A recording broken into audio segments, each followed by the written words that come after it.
Pete Hegseth, আমেরিকার secretary of department of war, মানে ভারতের ইকুইভ্যালেন্ট টু ডিফেন্স মিনিস্টার, অর্থাৎ রাজনাথ সিং যে পজিশনে আছেন তার ইকুইভ্যালেন্ট, তার 40 মিনিটের প্রেস কনফারেন্স শেষ হলো এবং খুব এক্সপ্লিসিটলি তিনি ক্লিয়ার করলেন যে আমেরিকা এই যুদ্ধ করছে কারণ ইরান একটা র্যাডিক্যাল ইসলামিস্ট রিজিন যারা প্রাণের মায়া করে না, ভেরি ডেডলি। সুতরাং এদের হাতে কোনো রকমের যুদ্ধাস্ত্র, সে নিউক্লিয়ারই হোক বা কনভেনশনাল হোক, এটা আমেরিকার পছন্দ নয়।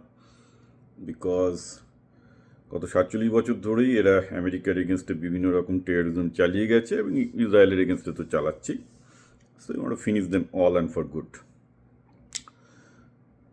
পিট হেগসেথ ইসলামিক র্যাডিক্যালিজম কথাটা তার কনফারেন্সে 3বার ব্যবহার করলেন এবং ই মেড ইট শিওর যে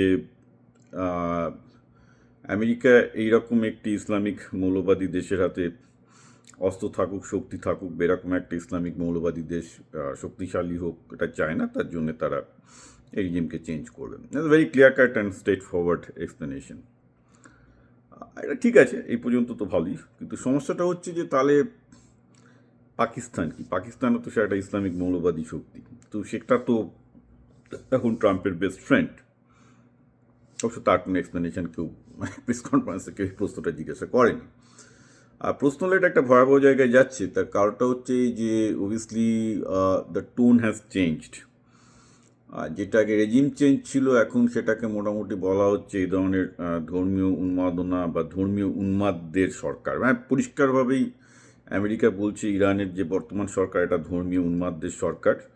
এই ধর্মীয় উন্মাদদের হাতে কোনো অস্ত্র থাকুক আমেরিকা চাইছে না। তো এর কনসিকুয়েন্স হচ্ছে ধর্মীয় উন্মাদরা অলরেডি বলে দিয়েছে আমরা তো ধর্মীয় উন্মাদ, অতএব আমরা তো মৃত্যুকে ভয় করি না, আমরা তো শুধুমাত্র পরকালের জন্য লড়ি।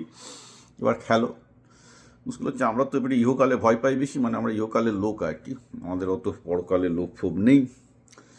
তা এখন চলুক, দেখা যাক কী হয়, এই যুদ্ধ কোন দিকে গড়ায়। আমি আবার বলছি যে যুদ্ধের গতি হয়তো কয়েকদিনই খুব কম পাবে, কিন্তু অবভিয়াসলি ইরানের পক্ষে তো আর এই যুদ্ধ করা সম্ভব নয়। কিন্তু ইরানের টেররিস্ট সেলের সংখ্যা প্রচুর এবং ইরানের সন্ত্রাসবাদী সেল কিন্তু ভারত থেকে শুরু করে আমেরিকা থেকে শুরু করে গোটা আরব দুনিয়ায় ছেয়ে আছে। এইটার যে কি হবে আমি বুঝতে পারছি না। এর মানে এই নয় যে সেসব টেররিস্টরা ইরানের কথা শুনে কাজ করবে, নট নেসেসারিলি, বাট ইরানের টেররিস্ট সেল বাংলাদেশেও আছে, ভারতেও আছে, এবং যদি পশ্চিমবঙ্গের কোনো লোক মনে করে যে তারা নিরাপদ থাকবেন ইরান থেকে, বোকার স্বর্গে বাস করছেন। এটা হতেই পারে যে স্ট্র্যাটেজিক্যালি ইরান ডিসিশন নিতেই পারে যে ভারতকে চটাবে না, তার জন্য ভারতে কোনো, যেহেতু ভারত নিরপেক্ষ আছে, কোনো টেররিস্ট অ্যাটাক করবে না।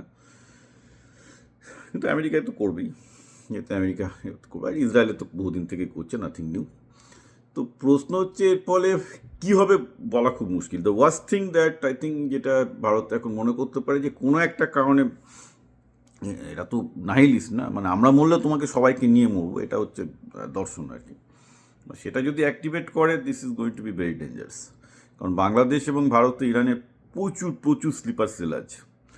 সেই স্লিপার সেলগুলোকে অ্যাক্টিভেট করে দিলে যে না আমার এরা মরছে, এটা ইসলামিক ভ্রাতৃত্বের জন্য সবাই আমরা মারা যাব, যদি মানে 1000 লোকও যদি এরকম সন্ত্রাসী থেকে থাকে, আমার ধারণা সংখ্যাটা তার থেকে বেশি হবে।